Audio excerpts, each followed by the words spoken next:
Hey guys, Zephyrnix here, and here are my predictions for E3 2010 Sony Edition. Now, before we start that, two things. One, I just got off the digital horn with one of my friends from the Frag Dolls, and she mentioned how there's going to be a really, she kind of said, big announcement that's going to be about Natal. So I tried to get some information for you guys. Unfortunately, she wasn't trying to give any. She just said, stay tuned. So I said, okay.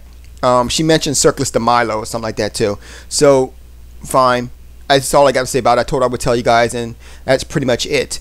Now, speaking of which, we're about to go ahead into the Sony press conference, my predictions.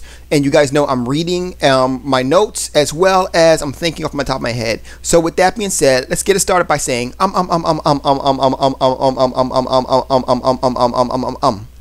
we know it's gonna be a lot of them, so let's just get to it. Okay, start the music now.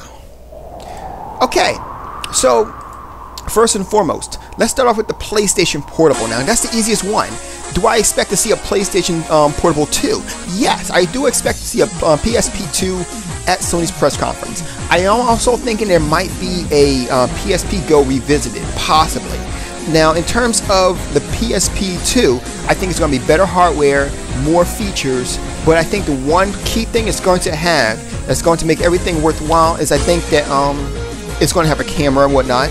I'm thinking that it might be part of the phone thing that we heard about. It might have like a little, I'm not 100% sure, I'm just thinking. This is just me thinking out loud of what it could be. But I do know that most likely it still be digital distribution. That is a very good way to kind of keep track of everything and, you know, to kind of keep money still in Sony's hands. So digital distribution will most likely be the way, of the PlayStation Portable 2. So that's kind of, yeah. And I think that there will be a price cut, hopefully be a price cut, of the PlayStation Portable Go.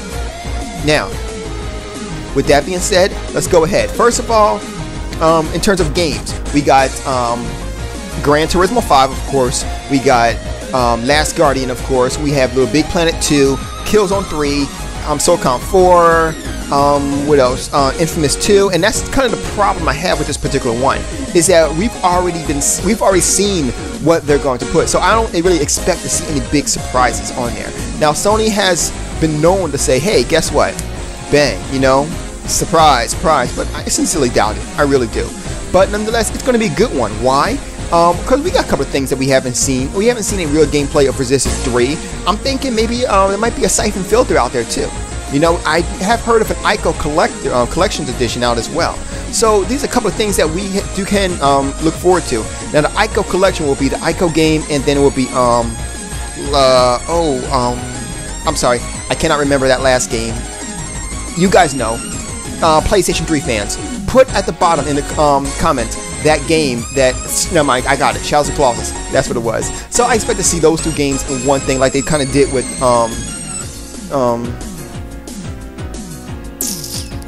God of War. Thank you. Woo! I also expect to hear about this massive firmware update I told you guys about before. I expect to be a big one. Also, the premium PSN servers I expect to see. But the two things I really expect to see is 3D gaming and Sony and PlayStation Move. Now, 3D gaming, we already know that they're actually going to, they're bringing out 3D gaming. It's going to be huge. They're pushing it hard on the PlayStation 3, and I hope it definitely does come to fruition. I'm still hoping, and I will always predict this, Final Fantasy VII Remake. I'm always going to predict it until the day I die. Get used to it. Bang, zoom. Last but not least, details on PlayStation Move. Now, we already got, for the most part, the most details on the PlayStation Move.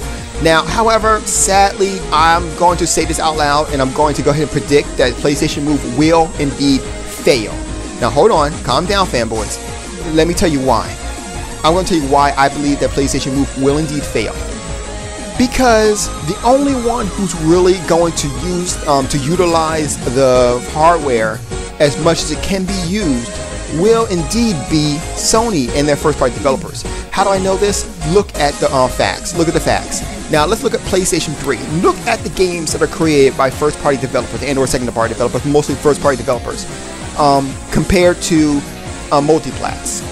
Okay, we all know that from a multiplat standpoint, the PlayStation 3 can do more than what the multiplats are doing. Right? We know that. Every game, Killzone, Resistant, I mean, from the gate, these games were looking fantastic. From the gate, they were looking fantastic. Uncharted 2, right? But developers are not utilizing the hardware to its fullest degree. So there you go. You know, we already can see that that is the case. Second, look at the, what do you call it, the controller. Now, a lot of developers don't use the controller, utilize it to the best of the degree. I mean, there's a lot of things that the controller can do, but they don't use it. You know, they never use the tilt thing. You know, a lot of them don't do that. They just kind of side pass it, while it's up to the first-party games to use it, such as Heavy Rain and things of that nature. So, yeah, once again, that was that. The gyroscope in there is a failed project because, you know, it's not a fail completely. No, I never meant a fail completely. I just meant a fail in terms of overall, because it's not going to be utilized by the third party. So like about, we're going to say 1/5 of the actual of the 1/5 of the games on the PlayStation 3 library will actually utilize this to any degree. So think of it like this: you have a PlayStation Move which has all these things. You can turn it around, and I mean, you can literally swing it like a nunchuck for real. But you know what you're going to get? The most that you're going to get are PlayStation, are Wiimote-ish controls, which means that it'll be a point and clicker, and that's all you'll get. You won't get the ability to push in and push out like you do. I mean, I'm telling you right now, and it's not Sony's fault, and it's sad because it's not Sony's fault. It's really developers. The developers are not going to, all they're going to do is port stuff over, and that's pretty much going to be the most of it. All you're going to get is a whole bunch of games, aside from Sony stuff. All you're going to get is a whole bunch of games that's going to have the equivalence of the Wiimote. I promise you that. That's also my prediction. I really would like to say I'm wrong. I really would, because after looking at it, the Move actually does look kind of cool. You know, if you look at the games, you know, especially that archery one, I was looking the whole thing between the hardware and the actual Wiimote. Things look pretty good, but I'm pretty sure I'm right. You know, let's hope I'm wrong, but yeah. Anyway, so let's think about that. So we talked about the massive update. Oh, PlayStation 2 games. I expect PlayStation 2 games to be announced as downloadable digital distribution within PlayStation 3. I do expect that. I'm surprised I haven't seen it yet, but that is something I do expect. So that's pretty much all my predictions for E3, as well as I just mentioned beyond. So later on tonight, I'll go ahead and let you know what's my predictions for Nintendo Wii. You guys have a good night. Zeph is out.